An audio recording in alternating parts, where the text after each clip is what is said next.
So welcome everybody today to Brockwell Park Community Greenhouse's Gardener's Question Time on Saturday the 9th of May. We've had some great questions in this week. We've got a question on almonds, datura, pines, and we'll also hear about, maybe we'll have a slot about ginkgo and a couple of other things.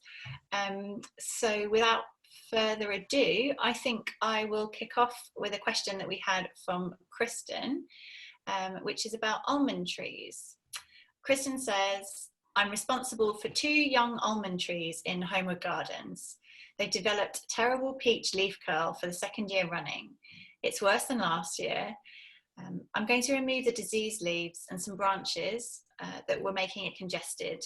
Can I put the leaves and branches in the council's garden waste? That's Kristen's first question.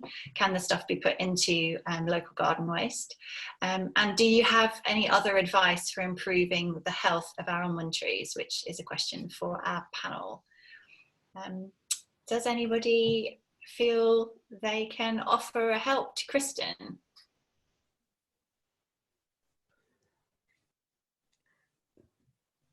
I don't grow. Yeah. So I think that the thing about almonds is that you really don't want to get them wet in the very early part of the year.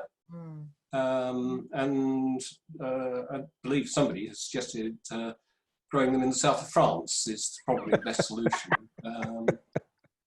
Because the climate is appropriate for almonds there, where it's probably not on hills just south of the Thames. So that's the problem.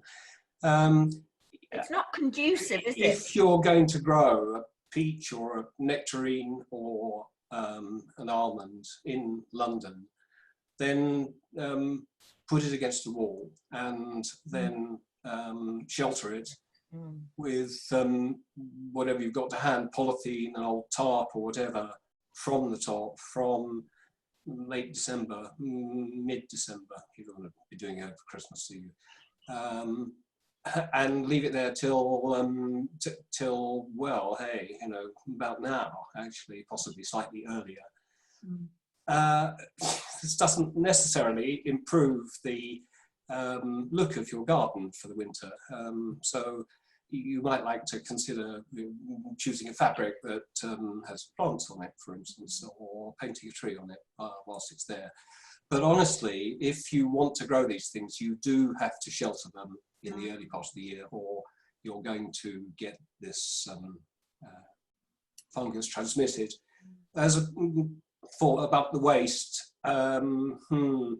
it depends how much you trust your local council's waste disposal. I mean, garden waste is supposed to be hot composted, and that will destroy fungus. Do you believe Lambeth or Southwark hot compost all their garden compost? I'm not sure myself. So the thing to do is to burn all the leaves and twigs. You will find infected twigs as well. Get them off the tree and clear up in the autumn, and don't let any infected material remain around the tree, and try to dispose of it in the most responsible way you can.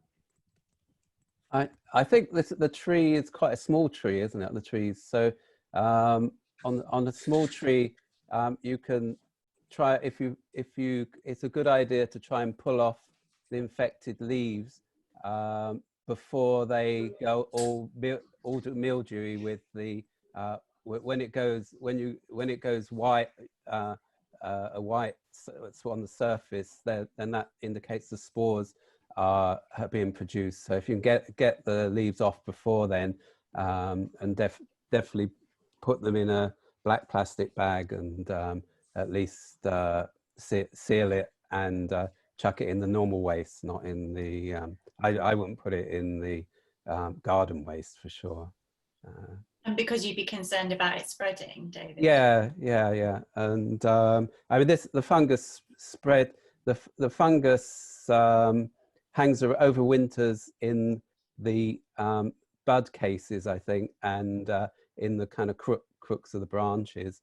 So it flourishes in January through spring, when it's wet, because it needs, if it's a dry winter and spring, then the leaf curl is much less. So it does need that moisture, hence trying to cover it up. Obviously in a big tree, that's not very practical. In a small tree, obviously covering up is kind of something. But generally, a lot of bad leaf curl does indicate that the plant is stressed, because its natural its natural defenses are not working if it's a really bad case.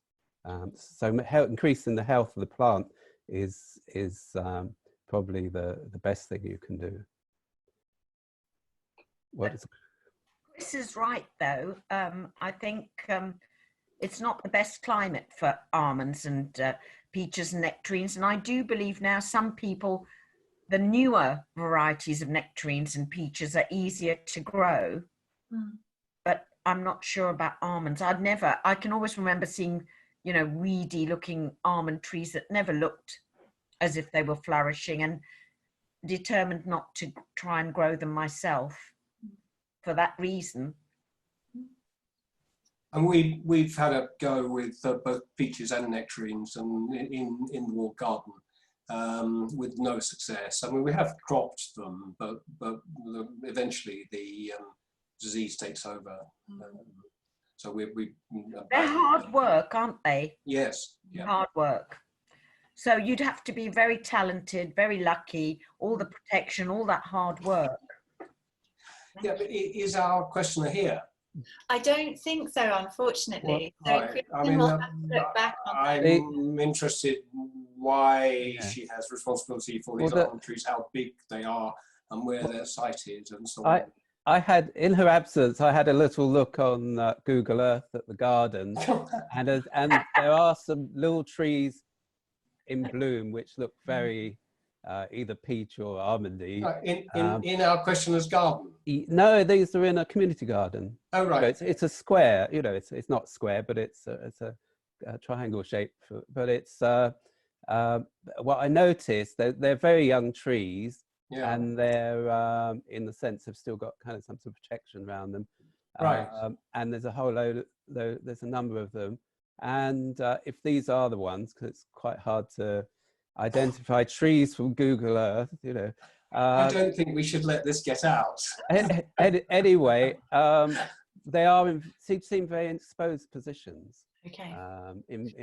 So I'm wondering whether they're in, and also they're quite small. So I'm thinking that maybe they're drying out over summer, so you could mulch them, and also they're quite exposed. So I'm wondering whether that is affecting them adversely during the winter.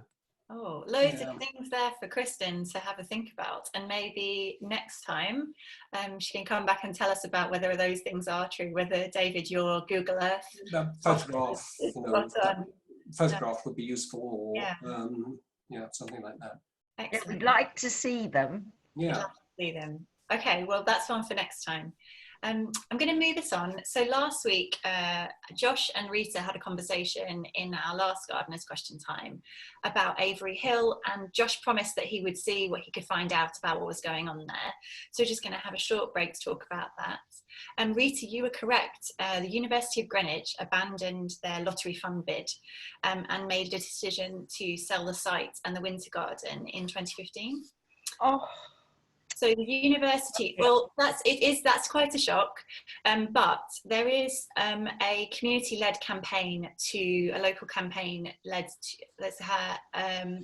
kind of champion the benefit that Avery Hill as a space had, and they are applying currently for conservation status for the mansion and the Winter Garden. That was wonderful. I mean, it's such a wicked waste. Do you know they've sold it to Harris Academy?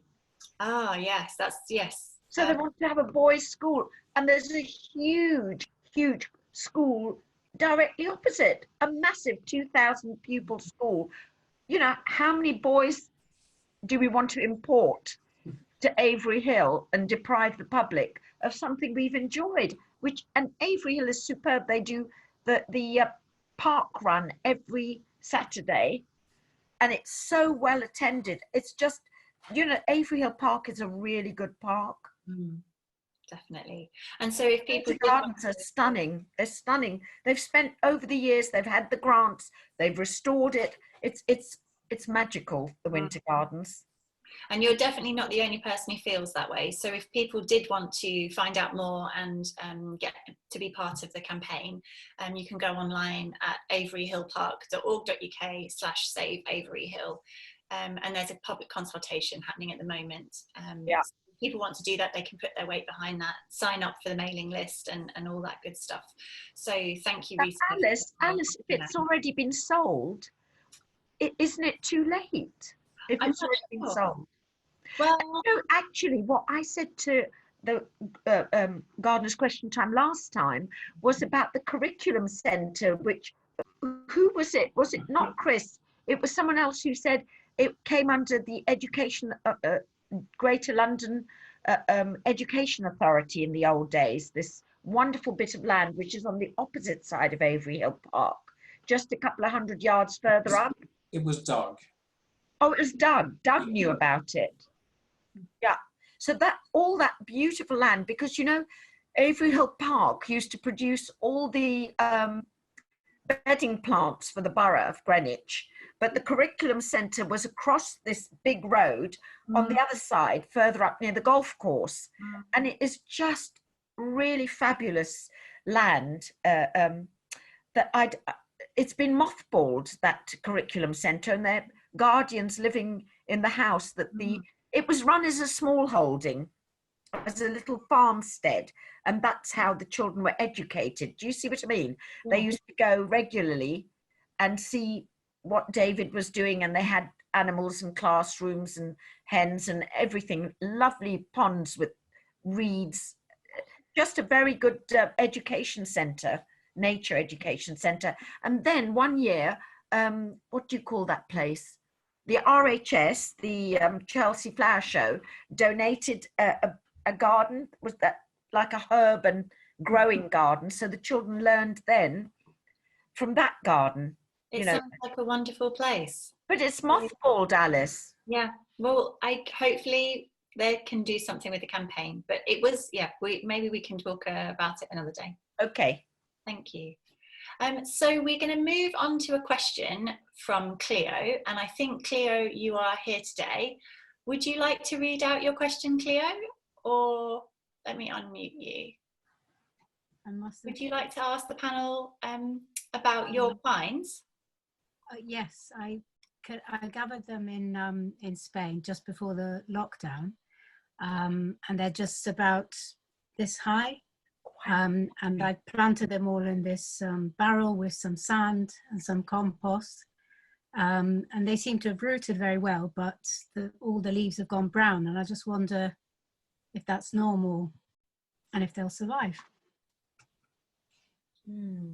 Chris and David, I think there were some concerns. We had a look at the photo from Cleo, and there were some questions about bringing in plants from another country. I think we had. Okay. I do that a lot. I don't know, legally or illegally, but. So I think I might handle this one if you don't feel they can talk. We thought that, well, aside from the plant health, that the guidance on Gov.uk about bringing in plants from other locations is that isn't really a thing that we should be doing. And we can share some information with you about how to dispose of them safely. And I wonder, David or Chris, if you could, do you know why it is that guidance is given to not bring in plants from other countries? In general, guidance is given. General, because there is a risk of importing invasive or predatory species from other countries.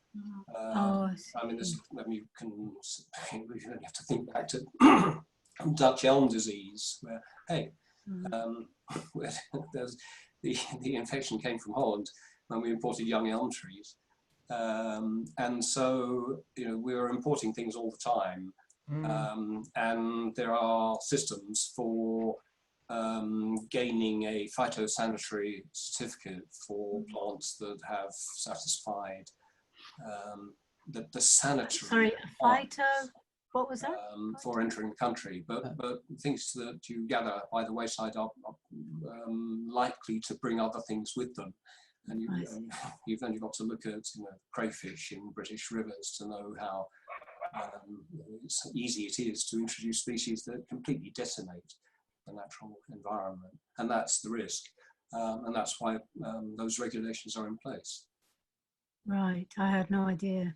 Yeah, in fact, I would if it's all gone brown, it could be because it's diseased. So you'd be well to dig it up and burn it, to be honest, just to be on the safe side. Yeah, it's something worth considering. I understand pine trees are on the list of possibly being infected by diseases which are controlled across countries. I see. Okay. Sorry. That's all right. I hope that's useful, Cleo, in terms yes. of No, I had no idea. No, I didn't. I hadn't looked until your question came in. So I think that's yeah, and it's really, thank you for sharing, because I guess if we don't know, then lots of other people won't either. So it's a really useful thing to share and understand, and if they can be disposed of safely, then that's a really useful thing to do. Okay, thank you. So I'm going to move us on now. We had another question from the mysterious Captain Haddock on Instagram. And Captain Haddock has a datura, is that how I should be saying that? And he says, he or she says, I keep killing bits of mine when I try and prune it to bring the height back down. Any tips for pruning and making sure that he or she doesn't keep killing bits of their datura? I just want to put in the plug for the datura that we're selling this week. The excellent Brugmansia Grand Marnier, nothing to do with the drink whatsoever, which are prunings. We pruned our big brug in the autumn and potted up all prunings, and they've all come on really well. And so we're charging £5 each. It's hard to say, isn't it? I mean, I'm not quite sure what he is saying. I think what he was saying on Instagram was that the brug was getting too big, and that is the problem with brugs. They're trees. So 4 meters is a good mature height for a brug, which beats our greenhouse. Don't know how your living room is. So you do need to have them somewhere reasonably warm in the winter. I mean, the best thing for the brug is to keep it green in the winter. If it loses all it leaves, it doesn't mean to say that it's dead. You can see wood that is dead. It is dry and shriveled, and you'll see the junctions between dead wood and live wood. So do be careful if you're judging it to be dead just because it doesn't have any leaves. But if we can't see it, it's really quite hard to judge exactly what's going on. Yeah, just a bit on brug care, since it may be that people have bought them and they might want to know how to care for them. So brugs are probably thirsty and hungry all the time in the summer. They develop a big root ball of fine roots, and they suck up the nutrients in the soil like it's going out of fashion, and that's why they have the ability and the energy to produce such magnificent blooms. So I feed bi-weekly in the summer. I'm feeding bi-weekly now, and I've got 9 blooms on my brug. So water every day. Oh, Alison started. Oh, yeah, there's the rug. No, that's not my one. I mean, that is nicely dwarfed, isn't it, actually? I mean, and it shows that you can do it. And that's what we're doing with the one, you can see it in the upper greenhouse. We're pruning it back, thickening up the stems, and forcing it to branch out further at the sides. The one in the upper greenhouse is about 5 years old, maybe 6 years old. My one in the greenhouse, which is about 1 metre high, is 3 years old. Cat planted up one of our cuttings about 10 weeks ago, and hers is already about 600 high, so it shows you what you can do. So Yeah. Sorry, this is just this isn't the question. This isn't Captain Haddock's Datura either. This is an example I found just so that we could illustrate what we were talking about. That's not Captain Haddock's. No. No. This will be in some place. I don't think that is in the UK, is it? No, I don't think so. You know, I mean, it's a bit like almonds. So if you really want to grow bugs, then London's not a great place for it, really. But that's why we have the hot border.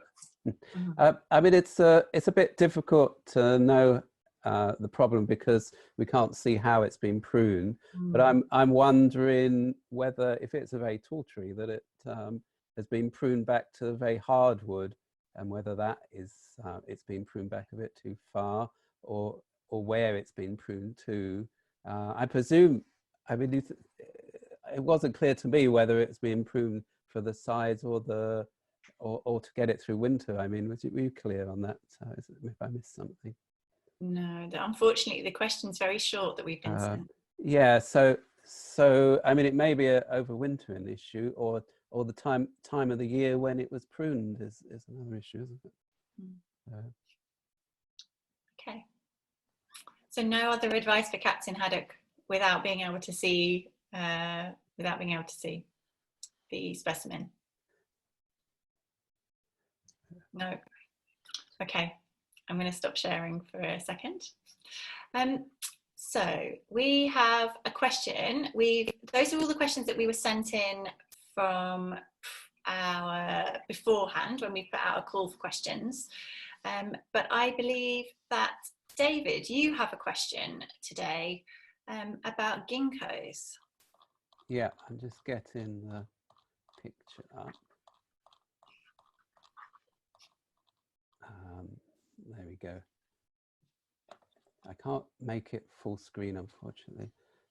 So I will now try and share the screen. Share. That's it. There we go. I can make it full screen. There we go. Is it male or female? Well, let me get on to that. I have a very large ginkgo in my tree. Right. I mean, my ginkgo tree in my garden, rather. And it was for years it never. I couldn't tell whether it was male or female. And my sister, who lives in North America, kept telling me, saying to me, "Well, you really hope it's a male because the fruit are rather smelly." And smell either of vomit or doggy do. And it's a big problem in North America because these things have been, years ago, were planted all along the roadside. And so there's literally hundreds of thousands of them in North American cities, and they cause a real problem. Then a few years ago, I just got a couple of fruit. And now last year it was I got about 200, I think, something like that. And but fortunately in this country, because the summers, because they fruit so much later because of the difference in climate, I think they don't mature in the hot weather, and as a result they don't really smell. So I'm very glad of that. David, you know you need 2 seedlings to produce two trees to produce a ginkgo. Well, that is the funny thing, because I only have one. So the and it's not kind of like pollen in the normal sense, is it? This is the ginkgo tree is really a living fossil in the way it in the way it reproduces as well. So so this is very strange, isn't it? Because there is only one plant here, although there are unusually three stems, but it's pretty sure it's one plant. Anyway, what is the pollinator of a ginkgo? What is it? well, it's a male ginkgo, but Yeah, but what pollinates the ginkgo? well, I have there are various diagrams of how it does. It's a very but it's not in the usual way. If you look online, there's various kind of diagrams of it. It is quite interesting. I can't recount that at the moment. It's fern-like, isn't it? It is indeed something going back to that kind of early type of plant. But anyway, I've got 6 seedlings, and my question is, well, I'd love to be able to tell the sex of it, but if anyone knows how that's done, if you know how, Chris, tell me.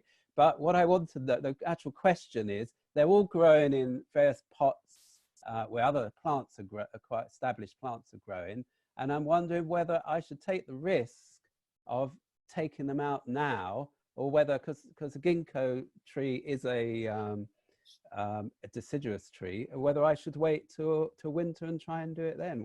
The person to answer this would be Ian Houghton from last week, because of course they've got 2 really, really, really enormous ginkgos right in the centre of the garden at the Physic. So maybe you should ping him on Instagram. Yeah. I didn't actually hear what you were asking, David. What's the either or? I'm asking whether I should try and repot it now, or whether I should wait until the leaves fall off and do it during winter time. They're all about this size. Okay, I have no expertise on this whatsoever, so I'll give you a Trumpian hunch. Yeah, I'd repot it in the green now. I wouldn't repot it in the autumn. I think the root disturbance then, might, because there aren't very big root systems. So I'd push it. I'd push it while the root is growing. Right. So you're thinking that it might exhaust the energy or break the roots, and then it wouldn't have any. Just to be in a twig, it would be. It wouldn't have enough oomph to come back into leaf and make it through the winter, kind of thing. Is that your hunch? Yeah, I mean, it's terribly hard to know, really, David. I mean, so I would explore, a width of a pot that you might want to put it in, and see if you find a root system. I mean, these things, I really forget exactly how it works, but these things that is by now a plant. It is reproducing, and it should have a root system. And that root system should be encouraged. So I mean, if you don't find a root system, then let me know. I may need to send the water around. Yeah, well, I was going to repot them up and then donate them for you guys to sell. I don't know how many times I have to say this, but the greenhouses are not really suited to be a tree nursery, given the need to turn over plants in a reasonably short period of time. Well, these are not very old, so right. But I do have 200 potential plants a year. Excellent. So I would like to do something positive to counter the negative of having all this fruit. To I mean, I think I can. There might be some interest from the health food kind of circles, because it is used in various types of medicine, but it contains the fruit contains some very nasty chemicals. So I don't know about the fruit, but yeah, parts of I the. just think you need to explain that a ginkgo is forever, not just for Christmas. Yes. So, it has taken probably, I would say 50. I'd say it's taken 60 years before it's actually fruited. Yeah. So I don't think I it's mean, in this country. It's a great concern whether it's male or female. But thank you for that. Physic are from the late 16th century. Yes, I don't think this one is quite as. I haven't got a picture of the actual thing. Well, you can see it actually out the window.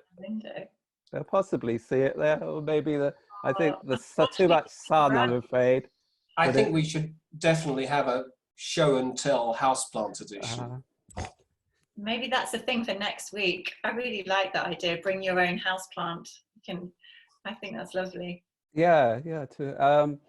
I mean, generally speaking, I think people that pose questions, it'd be great if they have pictures to send us as well, because we're working blind a little bit with some of these questions.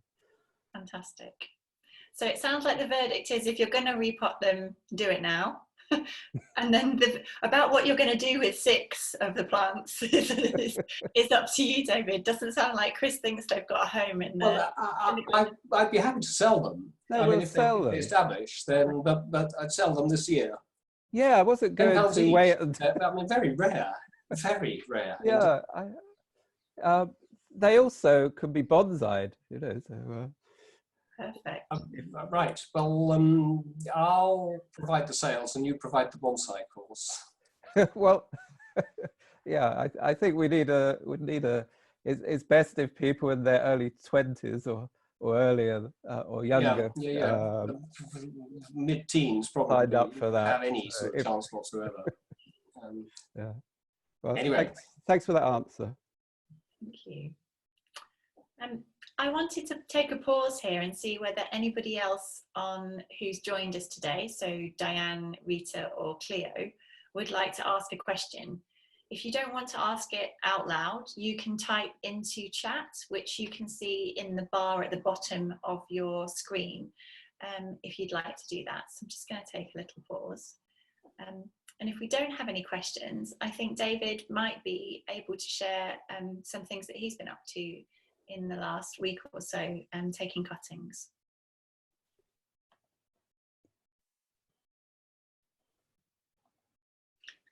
I'm going to take that as a no from Diane, Rita and Cleo. So maybe David, if you would be happy to, we'd love to hear what you've been up to and whether we can learn from the things you've been doing. Yeah, sure. I just have to try and find. I have quite a large collection of succulents and been taking advantage of the extra time I have to attend to them. And I just wanted to share, if I can find that. Yeah, here we go. I just wanted to talk about this is a very good time if you have some leaf succulents and for instance Echeveria or sedum to think about propagating some, particularly as the leaves fall off quite easily. And in the case, the plant that I'm showing now, I don't know whether I can, yeah, here we go. That's sedum morganianum, and you often see it in shops. It's the sort of, I think it's sometimes called the rat's tail cactus, in fact rat's tail succulent plant. There's various names for it, but they are naturally hanging, and they have there's some beautiful examples. So I wouldn't call this one of them, but it makes a very nice hanging plant, and as it grows, it tends to go downwards. So if you have it can hang it, it can each stem can grow quite long. What it does have the habit is you've only got to breathe on it, and the leaves fall off. But I would suggest that you don't throw them away. In fact, if you just leave them hanging around, you'll see that, oops, yeah, there we go.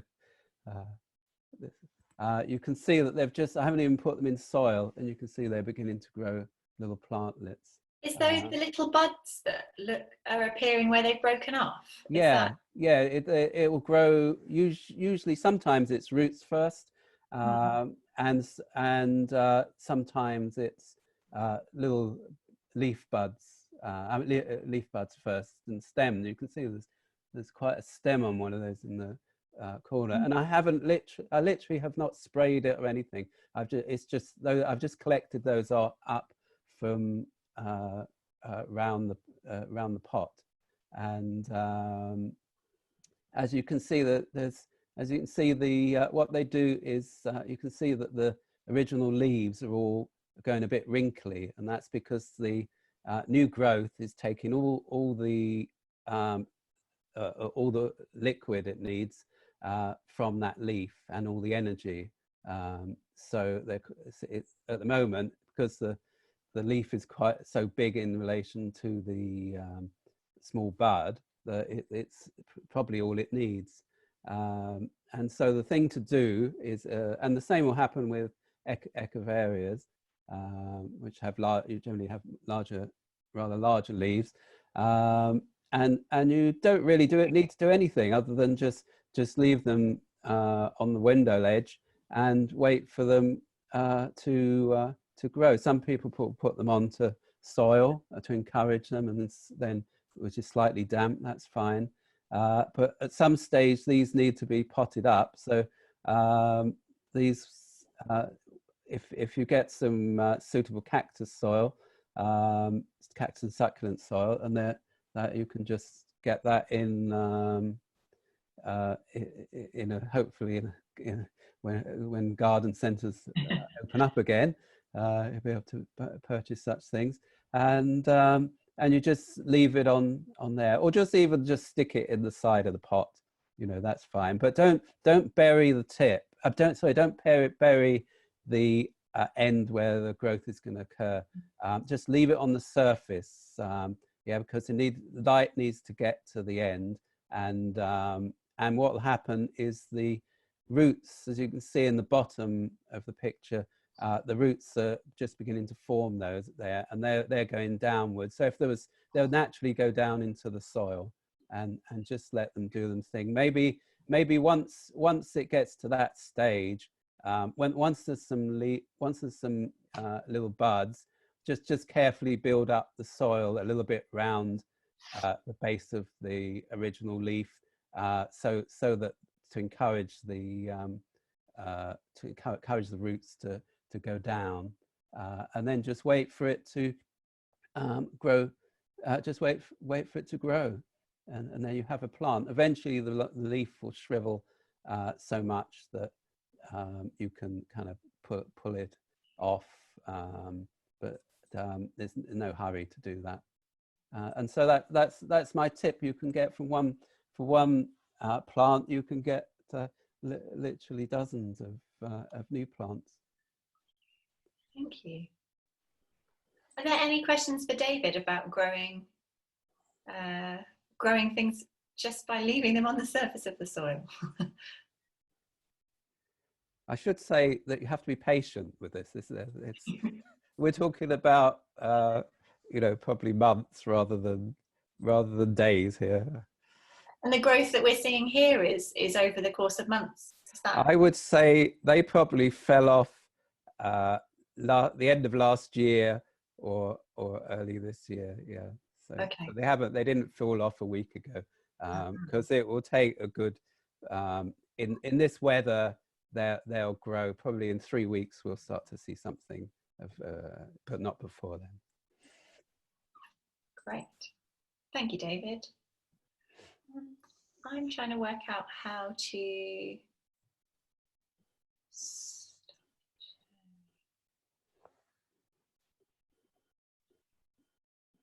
fantastic.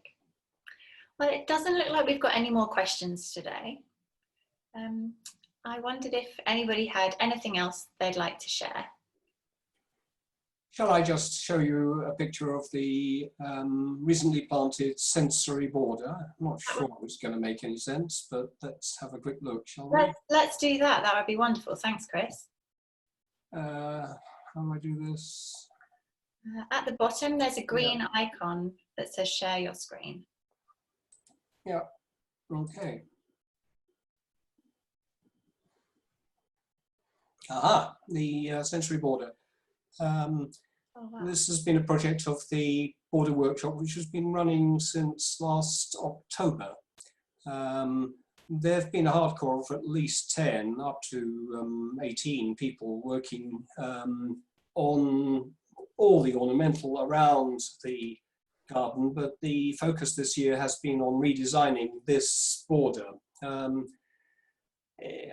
very pleased with the results. We've now had 2 waves of planting, and you can begin to see it's taking shape, although unfortunately, although I can see the shape of it, I'm not sure that anyone else can.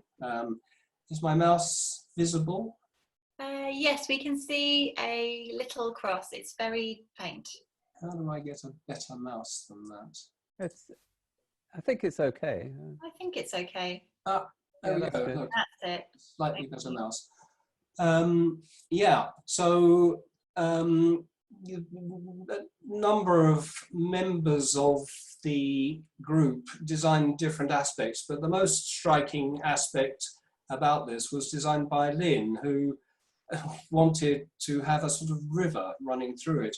And it sort of starts here, and then it comes down through here, and then up, and then down, and then up again.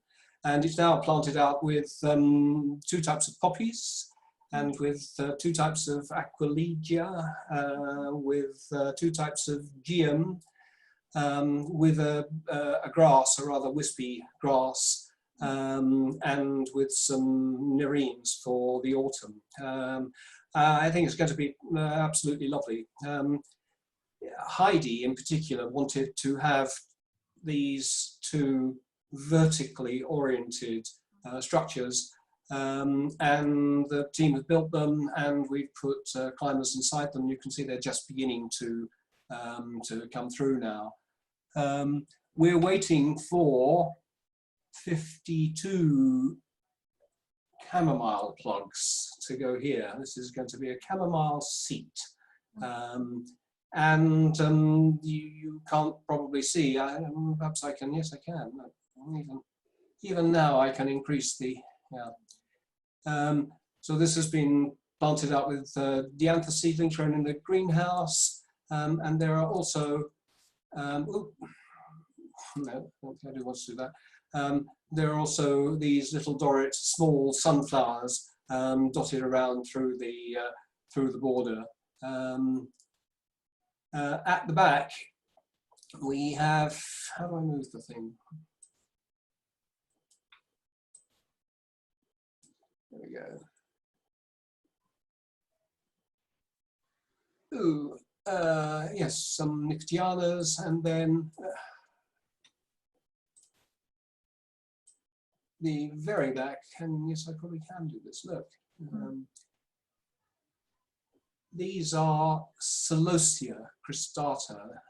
They are just irresistible, sort of little paintbrushes of flowers. We have 2 colours, this sort of bronzy colour and also a greeny colour. And they are interplanted with the honesty that you can see is just flower fading and beginning to form little, let's focus here, little seed pods. What I hope David will like.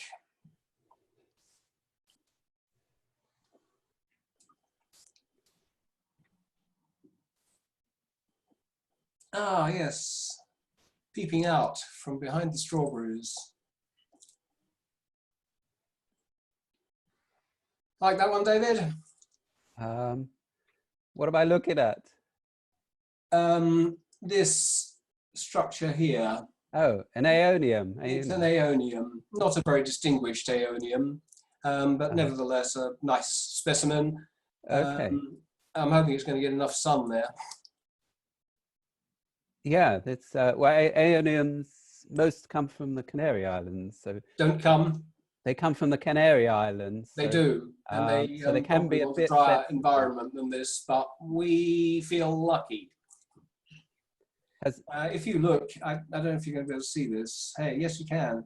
Rather sorry looking specimen there in the corner. yeah. Yes. Yeah, so unfortunately it's grown in a rather weird shape and was hard to plant, but I think it's going to pick up. So Chris, what are the things that are in that you called the climbers? What have you chosen in there? And is there a colour scheme for this, or is it mostly focused on sense and sound? And there isn't a dominant colour theme. Obviously the river provides some colour continuity running down the middle. But the plants have been selected to look good in blocks together, but also each to represent some sort of sensory experience. So the colour theme is in the centre, and then around the edges are other types of sensory experience. So could you give some examples? Touch the aeoniums. I can't resist touching them. And the celosias are on the other side as well. They're just so tactile. Eventually, where each of those little white flowers will be a strawberry, which should be interesting to your taste sensations. Although quite how many visitors we are going to be able to entertain with these taste sensations remains to be counted. The dried grasses are they grasses? The anthus are scented, and of course they are. Is Diane with us? They are a part of the garden because of Diane and because she loves dianthus. This is Dianthus by Barbatus, and one that she particularly likes. So it's a sort of echo of the previous garden. The Diane was involved with Tony Madgwick in the year 2000 in designing this garden first of all. It was a really rather different garden in those days. I do have a photo, although I can't make it available, unfortunately. I will find a digital copy.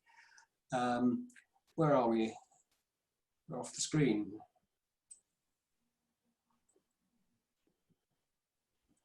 I really like the sound of the chamomile seat. Yeah, the chamomile seat is going to be great. This is Geranium macrorhizum, which is also very fragrant. The Nyctianas are selected for fragrance, and as I said, the Celosias for touch and feel. And of course, nasturtiums are both edible and rather sensory. Anyway, more to come on that. But what's growing up? Planting with the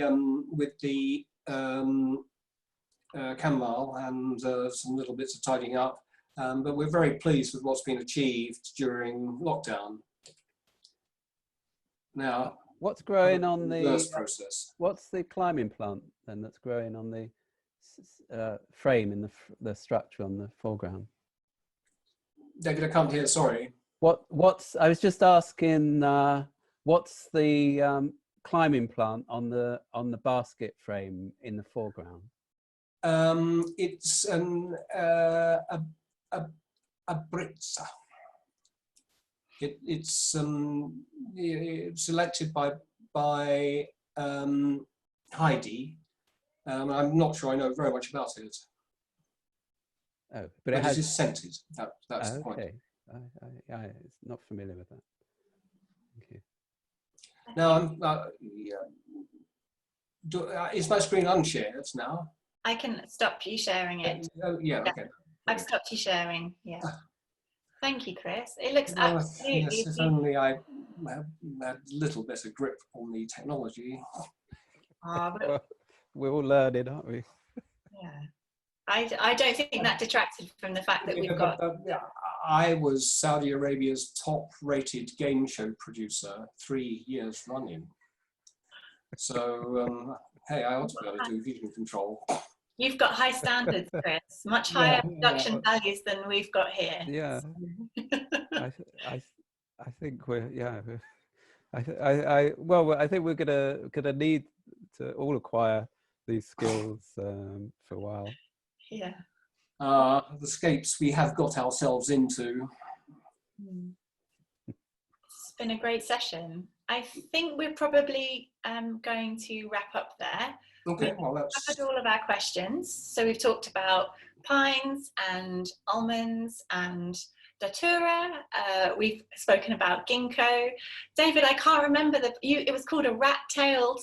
Sedum morganiarum, I think. Sedum morganiarum. Yeah, rat's tail succulent. Rat tail succulents, and we've wrapped up by looking at a new part of our greenhouse garden, and it's looking absolutely wonderful. I think we can all agree it's going to be really great to be able to get back in there and see things for ourselves. But whilst we can't do that, we know that these question time sessions are running every Saturday, and they're just one of a number of remote events that the greenhouses are continuing to run so that we can support our community. Whilst we aren't all able to be together in person, we can be online. So while we can't volunteer in the garden, there are other things happening as well as these events. There is Yoga with Sally, Emma's singing, fermentation workshops, and much more on offer on our website. And you can also, as Chris mentioned right at the beginning, and we've also talked about whether the ginkgo that David might repot could go on sale. You can still purchase produce, you can still buy produce, honey, jams, all sorts of different things, as well as plants, while staying safely socially distanced. You can take a look at our website to find out what's on offer. You can pay for your selection and book a pickup slot, and you can work out how to make picking those things up part of your daily exercise routine, so you can still keep in touch with us while staying safe. So we look forward to seeing you again next week with more questions about, and maybe we'll have a houseplant theme next week. I think that sounds like it might work really well. So I'm going to head off and enjoy the sun. Thank you, David and Chris, for your contribution as panel members. Thank you to everybody who asked questions today, and thank you for listening along at home. It's been a good session. Thank you. Take care.